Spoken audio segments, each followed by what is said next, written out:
किसान आंदोलन 11वें दौर की बातचीत बेनतीजा होने के बाद किसानों ने जो आह्वान किया हुआ है, गणतंत्र दिवस के मौके पर दिल्ली में ट्रैक्टरों के साथ परेड करेंगे।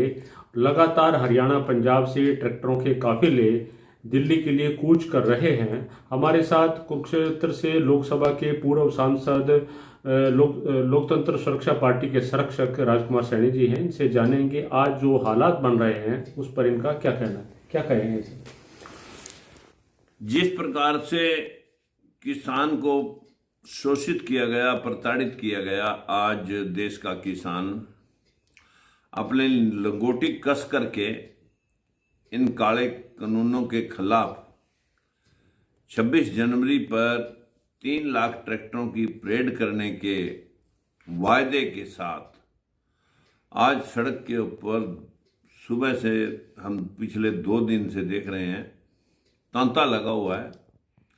बस मैं भगवान से दुआ करता हूं कि कोई अप्रिय घटना ना घट जाए अपने देश के जान माल के साथ। इतना जरूर मेरा कहना बनता है, जिन लोगों के हाथ में सत्ता है, चाहे वो कांग्रेस के सत्तासीन लोग रहे, नेहरू परिवार, सोनिया, राहुल या दूसरे मनमोहन सिंह प्रधानमंत्री जी रहे, या मौजूदा मनोहर लाल खट्टर और योगी जी, प्रधानमंत्री मोदी जी, इनमें कौन सा किसान है जो किसानों के दुख दर्द को समझे? किसने खेती की इनमें से?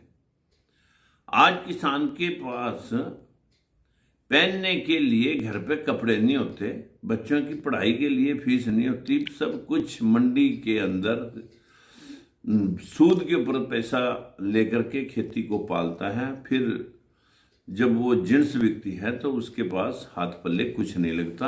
आपका मतलब है कि जो काम करने वाला जो वर्ग है, कमेरा वर्ग है, वही उपेक्षित है देश में? देश के अंदर 5 वर्ग जिनके ऊपर सारी पार्टियां भाषण देती हैं, किसानों पे, मजदूरों पे, दलितों पे, पिछड़ों पे, महिला सुरक्षा पे। महिलाएं हमारी 4 बजे खड़े होकर के रात के 11 बजे तक घर का, खेत का, बच्चों का, पशुओं का सब कुछ काम करने के बाद प्रताड़ित हैं देश में।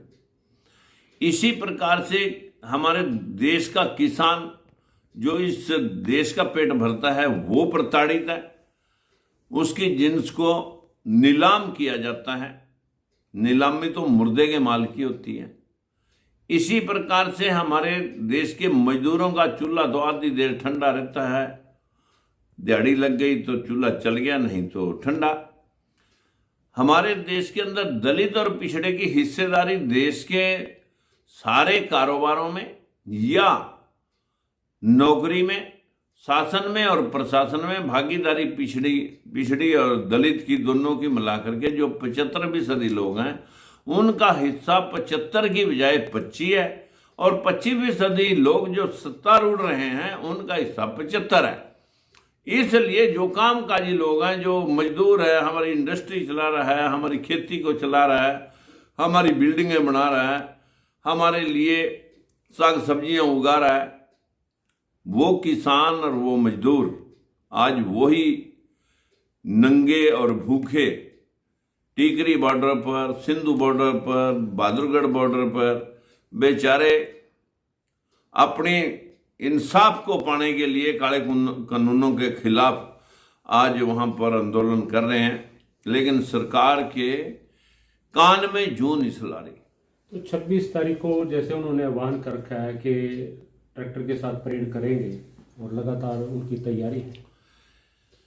बस मैं तो इतना कहूंगा कि सरकार को समय रहते इन लोगों का सत्य नहीं देखना चाहिए था, अन्यथा इस देश का तो बाहरले देशों में भी अब पार्लियामेंट के अंदर, इंग्लैंड के अंदर, अमेरिका के अंदर कई देशों में इस बात की चर्चा चल रही है कि किसानों के साथ बहुत जाति हो रही है। देश में काम करने वाले मजदूरों के साथ जाति हो रही है, दलित और पिछड़ा के साथ जाति हो रही है। जब तक सरकार सुध लेगी तब तक मुझे लगता है कि वक्त बहुत दूर निकल चुका है। यही काम 55 साल तक कांग्रेस करती रही, यही काम आज बीजेपी कर रही है। मेरा किसान भाइयों, मजदूरों से, बहनों, भाइयों, बेटियों से, सभी से विनती है कि एक अलग रास्ता इख्तियार करना पड़ेगा इन सबको, जो इस देश में अब तक सत्ता में रह चुके हैं। पहले 55 साल कांग्रेस वर्गलाती रही, अब किसान मजदूर के नाम पे बीजेपी वर्गलाती रही। 2 करोड़ नौकरी देंगे, आपके आमदनी किसान की 2 गुनी कर देंगे, स्वामीनाथन रिपोर्ट लागू कर देंगे, ये सारे वायदे भूल चुके हैं। अब इनको चलता करना हम सब की जिम्मेवारी है। तो जिस तरह से किसान आज उपेक्षित अपने आप को महसूस कर रहा है, इनका कहना है कि समाज में वो सभी वर्ग जो कमेरा वर्ग है वो सब के सब एक तरह से उपेक्षित हैं, और किसानों की जो मांग है वो सरकार को कहीं ना कहीं माननी चाहिए। किसानों को भी एक तरह से शांति प्रिय ढंग से अपने आंदोलन को चलाए रखना चाहिए। रणदीप रोड, पंजाब की सिटी।